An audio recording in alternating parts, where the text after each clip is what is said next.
Next stop is Not Even Emily's merch website. Stand clear of the closing doors, please. Hello, my name is Emily, as you may or may not know, and today we are going to be talking about a topic that has just been the talk of the town, right? Performative males. You lot. And listen, these men aren't performative in the sense that they're on Broadway doing a two-step. They're sitting cross-legged at your local coffee shop. So yes, today we are going to be exploring the performative male. Not in a colonoscopy way, but just in, the rhetoric. This trend has served as a playful way to point out a certain archetype of man, right? The type of guy to drink matcha, have a tote bag, listen to Clairo with wired headphones, read poetry, feminist literature. They separate themselves from the other guys, right? And who are these other guys? Well, of course, it's America's favorite, our hyper-masculine, sort of alpha male type podcast bro who are kind of repellent for a lot of young women nowadays. Within the past decade, there seems to be more and more of an emphasis on the distinction between what women really want and what men think women want, right? And men have had to grapple with the idea that the man they admire for his pecs as big as double D's and his biceps so large and protruding it almost looks like an infected BBL. Yeah, these are the men that women aren't going, cuckoo, crazy loco about. Of course, we aren't a monolith, and I know that there's women who are completely frothing at the mouth for a quote-unquote traditional man. But more and more amongst young women, especially progressive women, there's something else that we want. And what is that?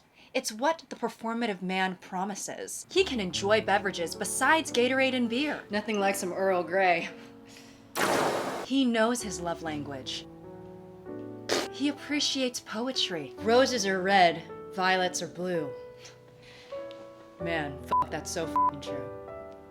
Holy shit. He gets the Sanrio stuff. Check it out. Ethically sourced. I'm assuming. He knows his astrological sign. Of course I know my sign. I'm a Capricorn. I totally believe in that bullshit. And he cares about social justice. Let them speak! Let them say something! I'm just kidding. That was direct reference to another female comedian. Let me show you. Books, let them speak. Allow them to talk. Dude, she's fucking great. That's Fred Armisen in a wig? Wait, what? But the thing is, are these men genuinely interested in these things? Or is it all just an act? Elle India describes the label of performative man. At first glance, he's the antithesis of toxic masculinity. He talks about therapy, flirts with feminine energy, and would rather die than be called a finance bro. But beneath the polished facade lies the same old desire: control, validation, and status. It's just repackaged with cuter keychains and better lighting. The performative man isn't here to be better, he's here to be perceived as better. The performative male isn't dangerous because he's into indie music and skincare routines. He's dangerous because he weaponizes vulnerability. His soft boy act isn't about being emotionally available, it's about being emotionally palatable. So in this trend, there's a sense of self-awareness, right? Mocking the men who do this sort of ingenuine mating call. Poser peacocking, if you will. And this seems to be somewhat of a rebirth of things that we've seen before, right? Like the nice guy trope, for example, a guy changing himself and socially curating himself to appear as a better guy or someone who is safe for women in order to get with more women. But eventually, when this facade falls apart, well, let's just say we take note, right? The type of guy to claim to be a nice guy, but then be like, what do you mean you won't fuck me? I've respected you for a coffee and 2 dinners already. So the fact that the performative male trend exists in of itself is an indicator that this was an observable phenomenon to build off of or to exaggerate for comedic effect. While I haven't dated men, I'm still a woman. And I, not to brag, I suppose have certainly been pursued by them. And I have a lot of straight female friends, a lot of bi female friends, so trust me, I have heard and experienced myself plenty a folklore. Plenty a story, plenty a nonfiction, scary campfire tale about how men treat women. And online, there's a significant amount of rhetoric from women basically saying, hey, it doesn't matter how rich, poor, handsome, uggo, masculine, or feminine a guy is. At the end of the day, a man is a man, and he'll do you wrong, right?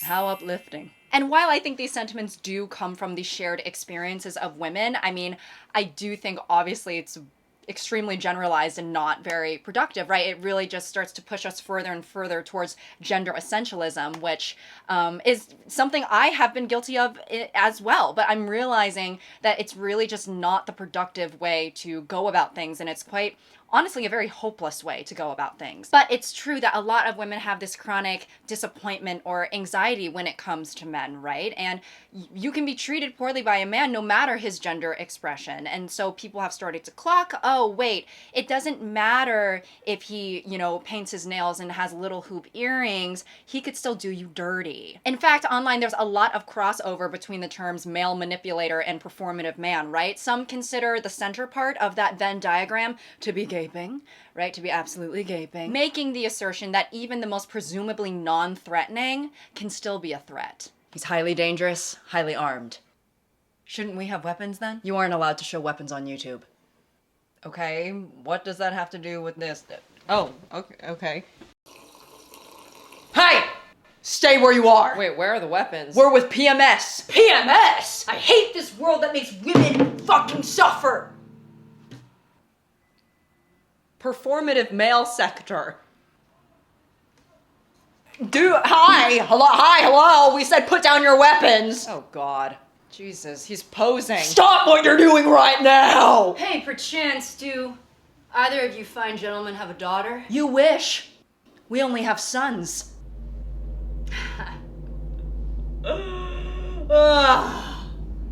I'm bi. Can you just put the guitar down? And don't get me wrong, some of the performative male, you know, skits or jokes have made me laugh before. I know how to joke around, right? But I don't think that critically thinking and joking around have to be mutually exclusive. So of course it's seemingly all hee hee ha ha guffaw, but when it comes to any jokes or trends that are in regards to gender, it can serve as an indicator as to where we are at in its evolution. And just a forewarning, this video is essentially going to be all about gender, right? And I understand that gender is very, very expansive, much more expansive than the terms that I will be speaking in, but I will be speaking in binary terms just because that's the most prominent context in which this trend exists. But yes, gender roles can creep into our jokes and trends whether we are actively, or we believe that we are actively enforcing them or not, right? For example, all of the girl trend jokes, or the jokes where it's like, when I'm walking around with my boyfriend and I get to turn my brain off because I'm the woman. Calling your boyfriend sassy or zesty if he like is too emotive, I guess, because emotions are a girl thing. Or, you know, if a man expresses like, hey, like, sometimes I maybe want a bouquet of flowers too, and then the comments are like, men used to go to war. And people have long said that gender is a performance, right? And I agree. Judith Butler, queer theorist, famously discusses gender theory in many of their works. Butler argues that we reproduce gender not only through repeated ways of speaking, but also doing. We dress in certain ways, we do certain exercises at the gym, use particular body language, visit particular kinds of medical specialists, and so on. Through such repetitions, gender is reinforced layer by layer until it seems inescapable. Gender has so much more to do with socialization than biology, and this is something that a lot of us have come to realize, right? I think a lot of us understand that boy play with truck, girl play with Barbie has a lot more to do with society than it does actual genitalia. We are the ones buying our daughters pink stuffed dolls and dresses, right? We are the ones buying our sons blue stuff, action figures, and sports equipment, right? Or a beer. They like that, right? Yeah, I buy my underage son a beer because of he has penis. But yeah, that's all us, baby, right? It's not biology, and it's never been that. A beautiful baby girl. Oh god, wait, something else is coming out. Me? Yeah, and it's not the placenta, so... should I push? You know what? It's already out! It's a Hello Kitty bouquet!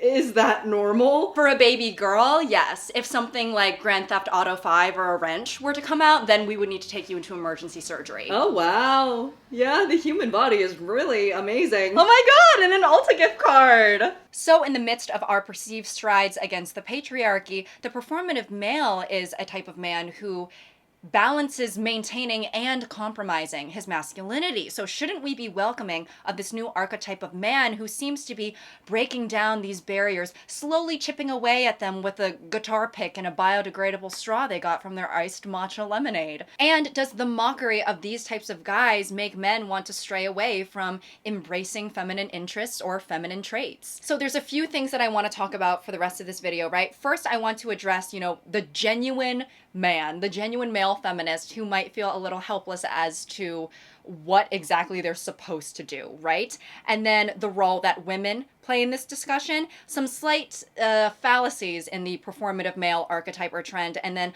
a little message to address the men who are actually the PP, the performative problem. So if you are a guy who regularly watches me, or you're just a guy who's stumbled upon this video and you're worried about expressing your genuine interests without being labeled as some sort of manipulator or a performative guy, listen up because mommy's talking. First, I feel like I need to emphasize the broader context as to why women have this wariness of men, no matter if you happen to be a good one or not as an individual. To paint an unfortunate and fugly picture for you, for women, it's always good to be wary of men. Right? Not only in the sense of the, emotional turmoil or potential heartbreak, but men will literally kill you. Right? And that's not hyperbole. And this doesn't mean that we think every single individual man on this planet is a threat, but just that we don't know which one of you are. Right?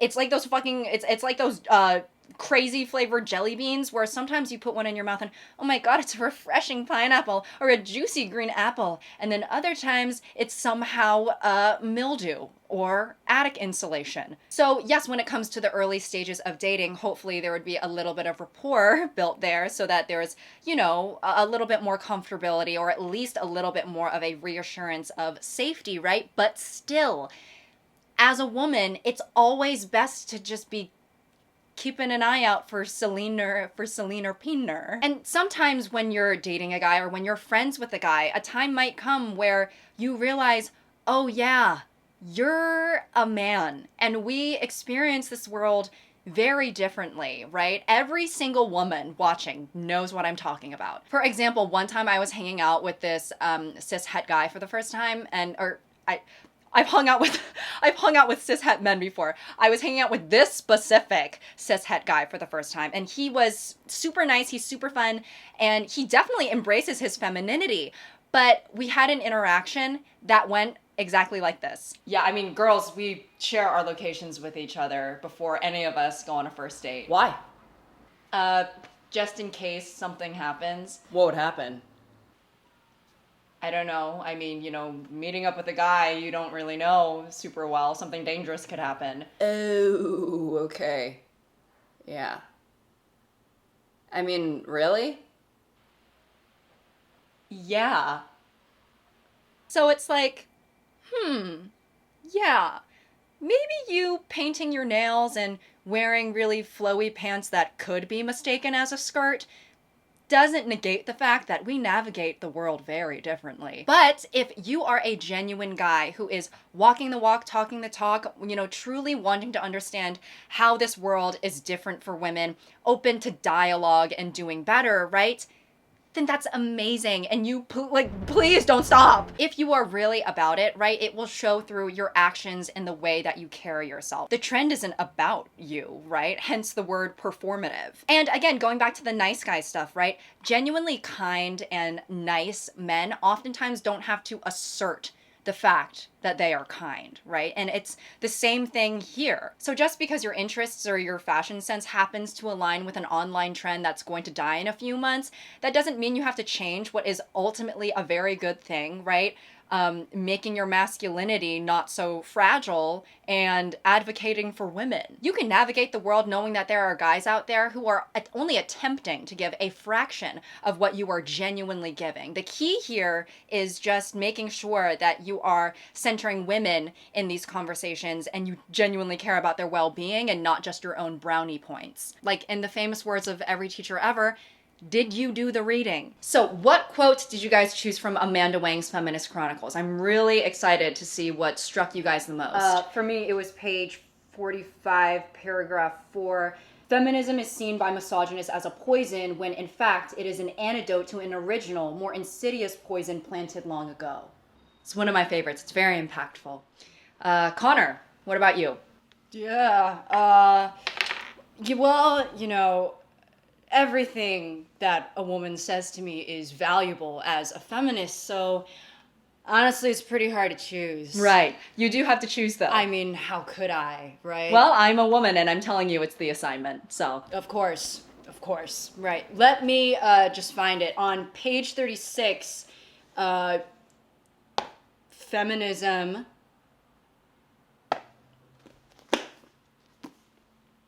I mean, enough said.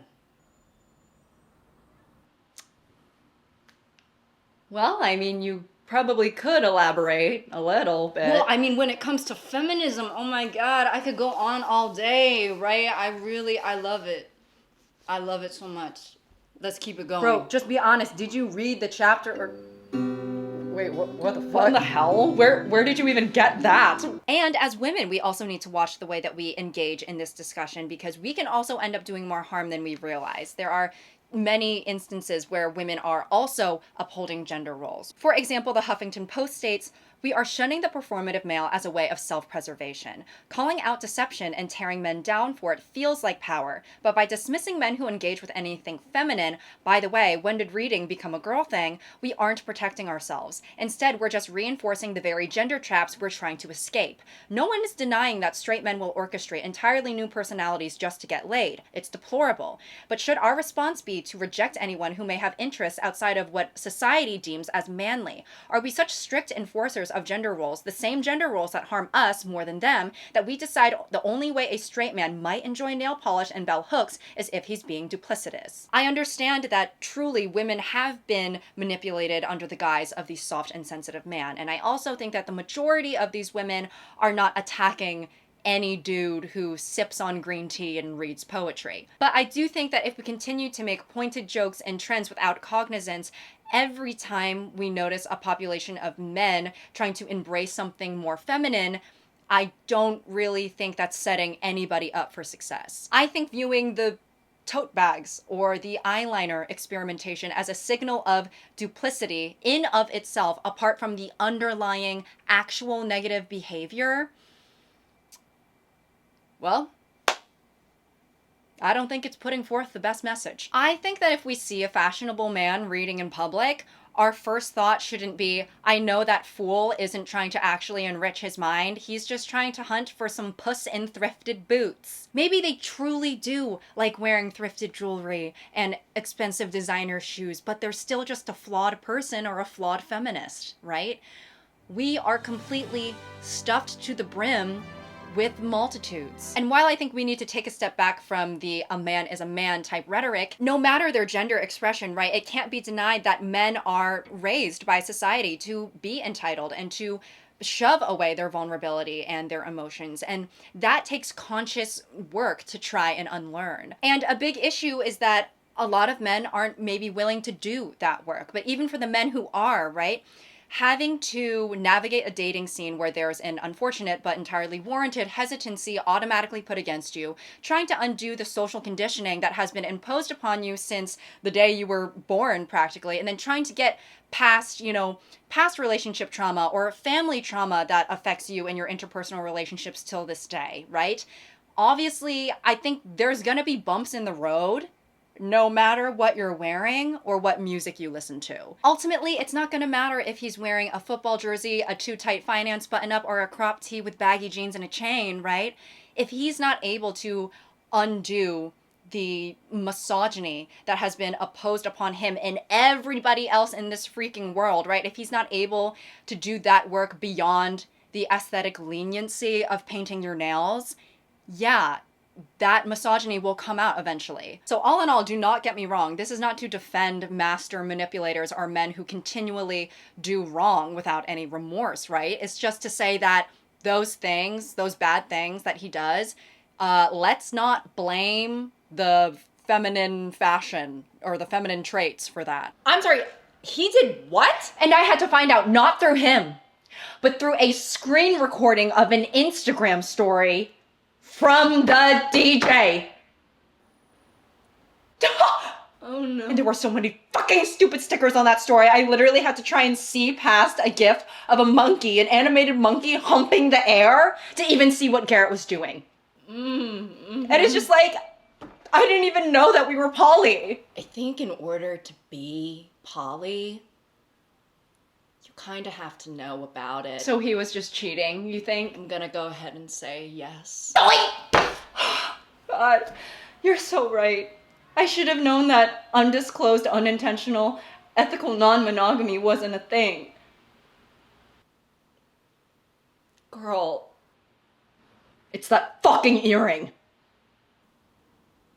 I think it was the cheating. But if we still want to look at these traits through a pessimistic lens, right? Hey, listen, I'm just spitballing here, right?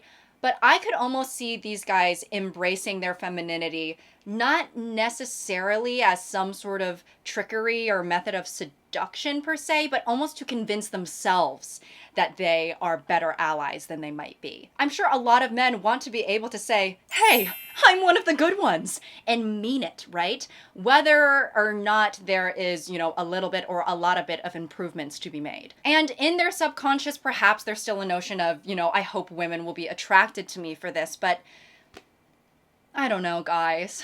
I would like to believe that some male feminists are feminists because they're actually just decent people. That's my hope. I'd like to think that most guys do not want to consider themselves a threat to women, right? I'd like to think that the average guy at least wants to be considered okay. Oh, hey, how are you? Oh, hi, I'm good. How have you been? Oh my God. What? I'm sorry, this is a big moment for me. Yeah. Wait, what happened? God, I promised myself that I wouldn't cry, even though that's totally okay. I'm just feeling a lot of gratitude right now because I've officially just earned decent guy status. Like just now? Oh, yeah. You're talking to me right now and you didn't even cover your drink. Should I? No, don't. You don't have to. Not around me. Okay. I take pride in that. You take pride in the fact that I don't have to cover my drink around you? Yes, of course. I mean, God, could I hold it? No. Nope. No. Nope. Of course. We'll always respect your boundaries. Yeah, I'll keep doing the bare minimum. Honestly, I love doing that anyway. And I also understand that a big part of this archetype is obviously the manipulation, right? Because of the word performative, putting on a whole song and dance just to get some head. And while there is unintentional manipulation, I do feel like the word manipulation often has more of a connotation with being calculating and having, a sense of like maliciousness. And of course, there is absolutely validity in that, right? But I also think that there might be a subsection of people who, how do I say this? They might be too self-absorbed to be manipulating. That sounds like it doesn't make sense, but let me explain. And mind you, this is just something that I'm thinking about, right? I'm just saying stuff. I'm in no way a psychologist or trying to put forth that this is some type of revelation. Because I think we've all noticed that in today's day and age, we're living in an era of people putting themselves first, right? Or having access to therapy talk that can be weaponized. It wouldn't surprise me if these men who have gone to therapy and who embrace mental health, if they truly believe they are being emotionally intelligent, despite the fact if they are hurting you or if they're in the wrong, right? I think sometimes therapized people can be the most evil and they don't even know it. I really do think that people can absolutely believe that they were the emotionally mature ones in a situation, and it's not an act. It's not, if they're manipulating, it seems to me that maybe they don't know they're doing it. In their eyes, what they're doing is protecting their peace or putting themselves first or whatever self-help lingo is being thrown around at the moment. I have witnessed people, regardless of gender, use their emotional intelligence to come to the conclusion that they were the victim of something, even if they were in the wrong. But they truly, truly seem to believe that they were the victim of this situation or of this thing. Or, you know, it's definitely also possible that maybe these people do know what they're doing and they truly are just so good at manipulating that they're able to make you believe that they truly believe they are in the right, as opposed to them knowing that they're wrong and only pretending to be right. Does that even make any fucking sense? All right, y'all. I don't know if I'm over-explaining this, but basically I'm just trying to say that in some cases where someone might be showcasing signs of manipulation, like push and pull behavior, they might not overtly be seeking power or control, but are just selfish and indecisive about whether or not they want a relationship and are able to excuse that behavior through therapy speak and seem to genuinely believe that they are not exemplifying that bad behavior, right? And you know, just sort of having the mindset of, I don't owe anyone anything, protecting my peace, putting up boundaries, etc. And while this isn't like true emotional intelligence, it is sort of a guise of emotional intelligence through the use of, you know, therapy speak and stuff like that. Sorry if I'm not making sense. And also sorry if this is actually quite simple and I'm over explaining it. But yeah. Also, this is just reminding me, guys, I'm not a video essay channel. I don't think video essays work like this, where I think that I'm a ramble channel. Do you guys get what I'm trying to say? Like, it seems to me that some people, it's not an act. They really just truly think they're in the right. But yeah, I mean, I guess aside from the overt emotional manipulation, it's really a whole other problem within itself if they use that emotional intelligence in a genuine way to absolve themselves of any accountability because they just truly believe that they did nothing wrong. There's no such thing as undisclosed, unintentional, ethical non-monogamy. Babe, yes, there is. And it's beautiful. Okay, don't let society tell you how you're supposed to navigate your relationships. Don't conform, all right? Can I just say something? Yes, of course, my muse and my love. I just feel like you cheated on me. And I acknowledge those feelings. But I feel like I was exercising my right to love freely. And that's a human right, okay? And I encourage you to do the same. You encourage me to do the same. Yes, if you wanted to exercise love with another very attractive woman while I watched in the corner, I would be open to that. If you want to be poly, that's fine. Barely. But we need to communicate with each other if we're going to... Okay, I'm putting up a boundary. You can't just say that and then get up and walk away. Listen, babe, I've been doing some work with my therapist and she told me that I need to leave situations that don't feel true to myself. And honestly, I feel like this interaction isn't really serving my inner child, so... But I will still be seeing you for tapas tonight. Yeah? All right. Much love. What the fuck? Just... What? So, yeah, those are just some things that were popping up into my mind as I was researching. I hope that freaking made sense. But yeah, there's always so many layers to everything that can't be addressed in a surface level trend that isn't supposed to be that deep. But I did want to shout out the men who adhere to the performative aesthetic, who aren't maybe master manipulators, but just obliviously selfish.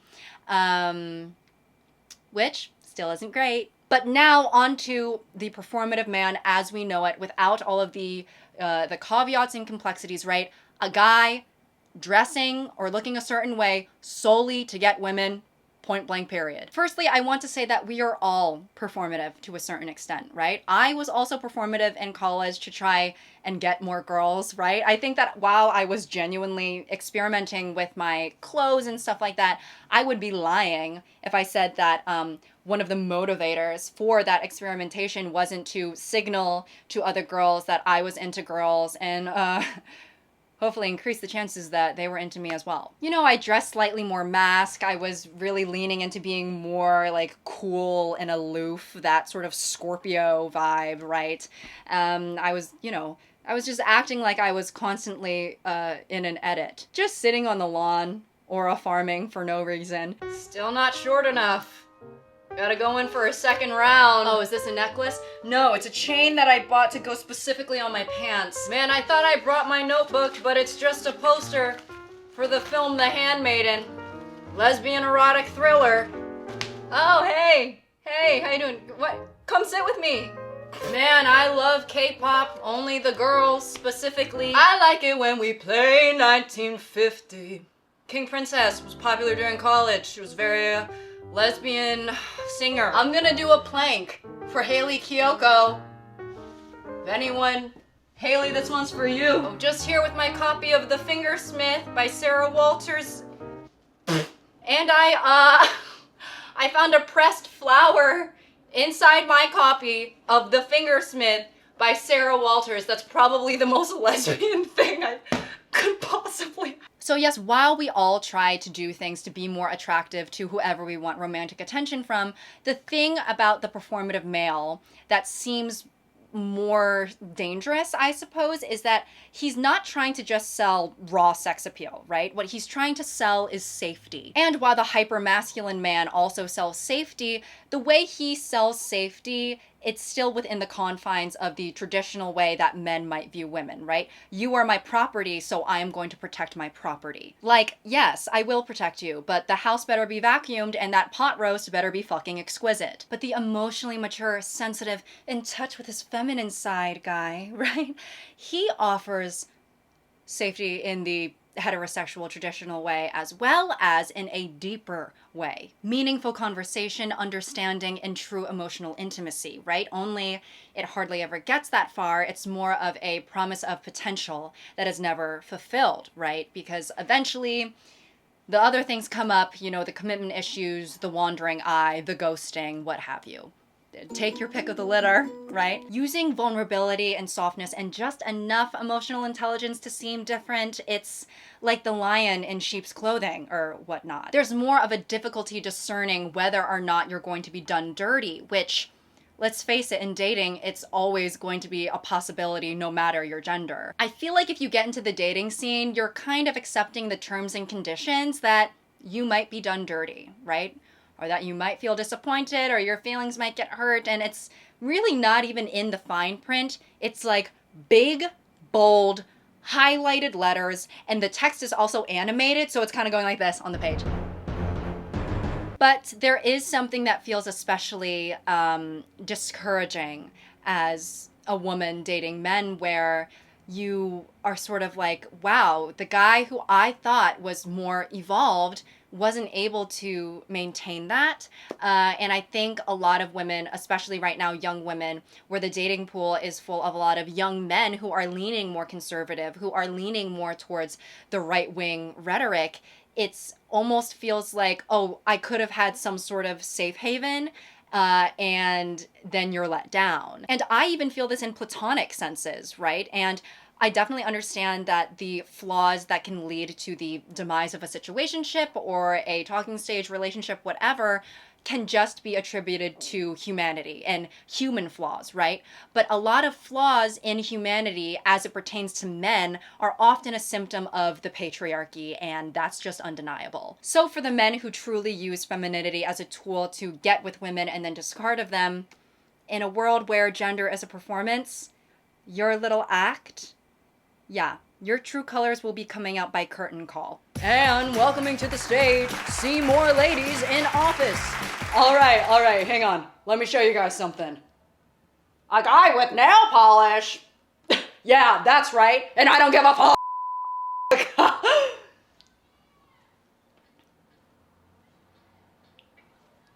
Okay. Japanese linen shorts that I thrifted because I care about fashion, aka a girl thing.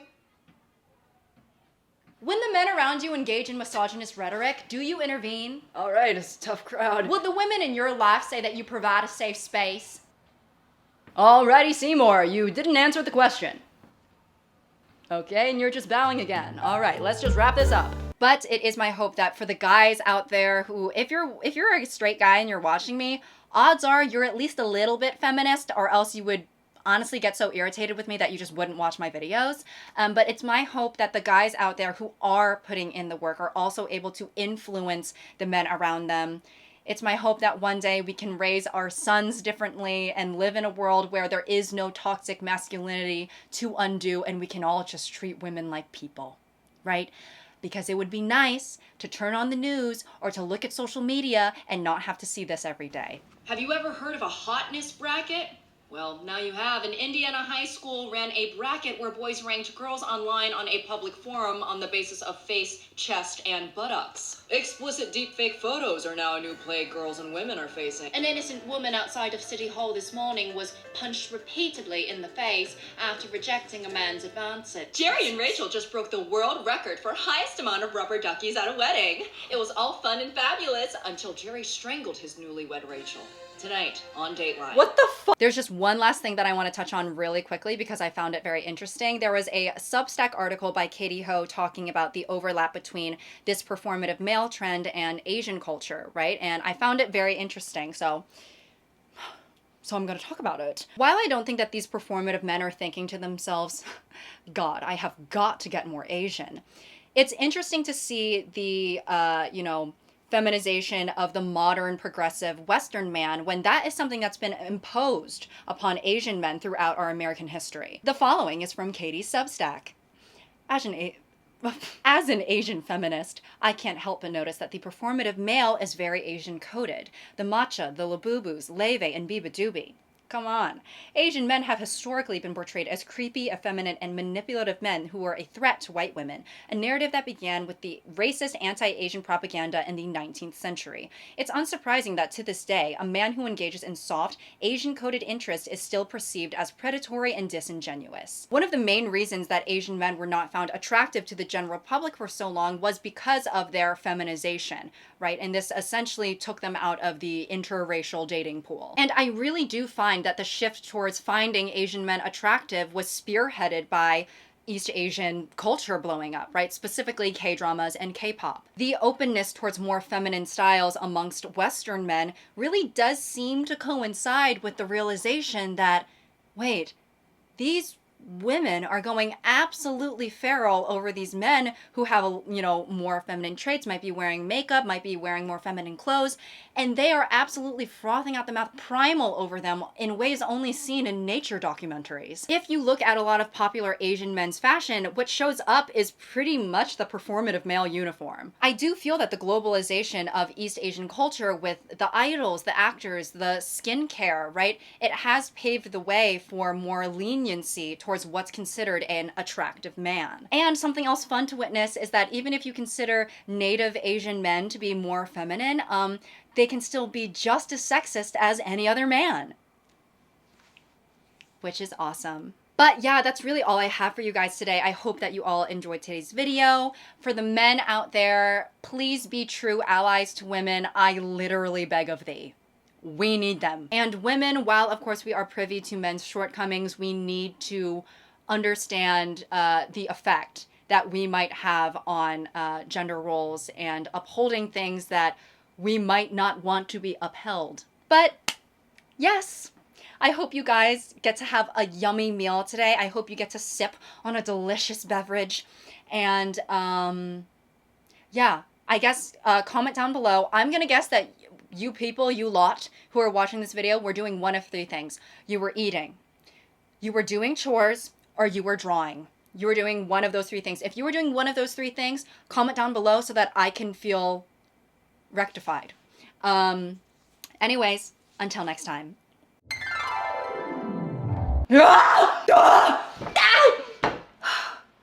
If you want to be poly, that's fine. Barely. But you